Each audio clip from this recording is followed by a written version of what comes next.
कल्पना कीजिए, दुश्मन की सरहद में 7,000 फुट ऊपर आप फंसे हैं। नीचे मौत का जाल बिछा है और जिस विमान से आपको वापस जाना है उसने उड़ान भरने से इनकार कर दिया है। ये कोई हॉलीवुड फिल्म की स्क्रिप्ट नहीं है, बल्कि ईरान की पहाड़ियों में हुआ वो सच है जिसे सुनकर पेंटागन की रूह कांप गई थी। ओसामा बिन लादेन को मारने वाले नेवी सील्स कमांडो अपने पायलट को बचाने के लिए ईरान में घुसे थे, लेकिन एक मैकेनिकल फेलियर ने 100 कमांडो की जान हलक में फंसा दी। आप भी समझिए mother of all rescue operations की इनसाइड स्टोरी।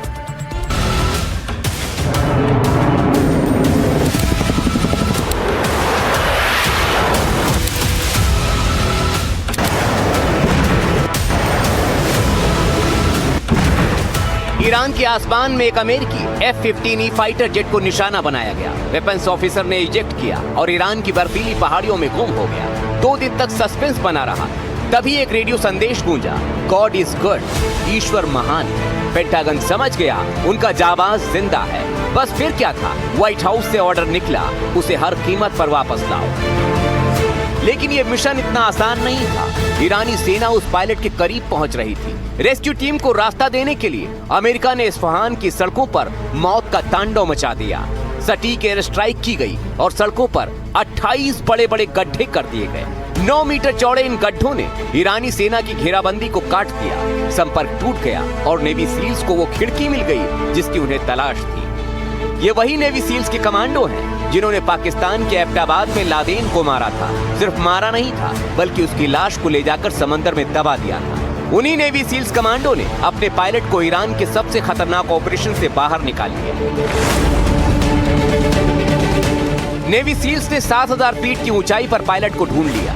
मिशन कामयाब लग रहा था, लेकिन असली तबाही अभी बाकी थी। जब 100 से ज्यादा कमांडो वापसी के लिए अपने 2 विमानों की तरफ बढ़ रहे थे, तो तकनीकी खराबी के कारण इंजन जवाब दे गया। दुश्मन की धरती पर 100 अमेरिकी कमांडो का फंस जाना, ये अमेरिका के लिए सदी की सबसे बड़ी शर्मिंदगी और हार हो सकती थी। रॉयटर्स की रिपोर्ट के मुताबिक तकनीकी खराबी के कारण इस मिशन में शामिल 2 अत्याधुनिक अमेरिकी विमानों ने उड़ान भरने से इनकार कर दिया, जिससे दर्जनों कमांडो दुश्मन के इलाके में फंसने के कगार पर पहुंच गए। अमेरिकी विशेष बलों ने पायलट को तो ढूंढ लिया, लेकिन जब वापस लौटने की बारी आई तो घुसपैठ में इस्तेमाल किए गए 2 MC-13J कमांडो विमान खराब हो गए, जो उड़ने के लायक ही नहीं रह गए थे। अधिकारियों ने इसे होली शिट मोमेंट कहा। अब कमांडर्स के पास 2 ही रास्ते थे, या तो सरेंडर कर दें या तो आत्मघाती जोखिम लें। यह ऑपरेशन लादेन को मारने वाले मिशन से भी कई गुना महंगा और बड़ा था। आप अंदाजा लगाइए, एक नेवी सील को तैयार करने में अमेरिका करोड़ों डॉलर खर्च करता है, वहाँ 100 जिंदगियां दांव पर थी। कमांडरों ने फैसला लिया, अतिरिक्त विमान भेजे गए, कई चरणों में कमांडो को निकाला गया और सबसे चौंकाने वाली बात, पकड़े जाने के डर से अमेरिका ने अपने ही करोड़ों के खराब पड़े 2 विमानों को और 4 हेलीकॉप्टर्स को बम से उड़ा दिया, ताकि तकनीक ईरान के हाथ न आए। सोचिए, इस तरह सिर्फ एक पायलट को बचाने के लिए अमेरिका ने अपने अरबों रुपए फूंक दिए। उसने ये दिखा दिया कि उसके लिए अपना एक सैनिक, उसका पायलट, उसकी जान की कितनी कीमत है। Bureau report, NDTV India. NDTV पर हम आपको इस जंग से जुड़ी हर खबर दिखा रहे हैं। ग्राउंड पर हमारी टीम वहां के हालात बता रही है। हमारी टीम पहले दिन से UAE, इजराइल और लेबनान के हालात दिखा रही है, जहां बम बरस रहे हैं। वहां से हम आपको हर खबर दिखा रहे हैं। ये देख लीजिए,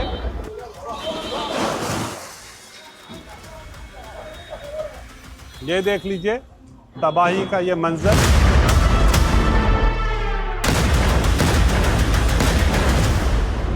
इजराइल के हमलों में लेबनान की राजधानी बेरूत समेत कई इलाके बर्बाद हो रहे हैं।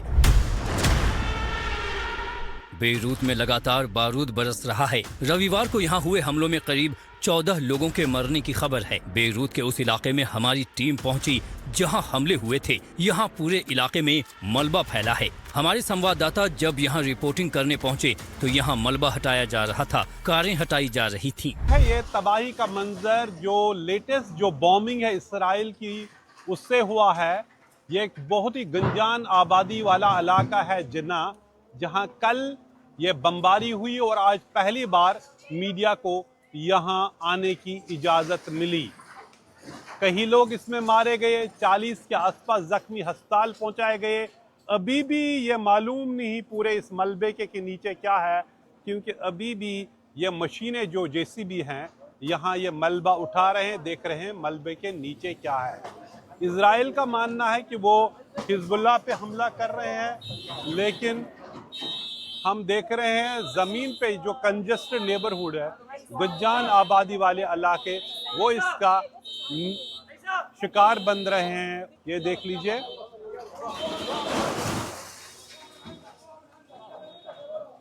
ये देख लीजिए तबाही का ये मंजर।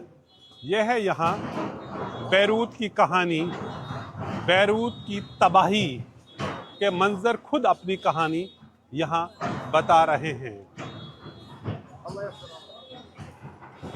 यह है बैरूत के तबाही के मंजर, जहाँ गुज्जान आबादी वाले इलाके भी यहाँ बमबारी का निशाना बन रहे हैं। इजराइल का कहना है कि वो हिजबुल्लाह पे निशाना साध रहे हैं, लेकिन ज़मीन पे जो है यहाँ आम लोग इसका निशाना बन रहे हैं।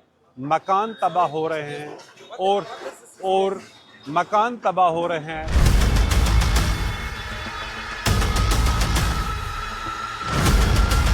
बेरूत में बमबारी से लोगों की जान जा रही है। लेबनान के लोग मारे जा रहे हैं। यहाँ जो बाहर से काम करने आए हैं वो भी मारे जा रहे हैं, घायल हो रहे हैं। बैरूत में हुई बमबारी से कई लोग मारे गए हैं, जिनमें सूडान से आए मजदूर भी थे। मेरे साथ है यहाँ एक मजदूर जो यहाँ रहता है लेकिन कहीं काम करता था, उसके 2 दोस्त मारे गए हैं। Were your 2 friends killed in the bombing?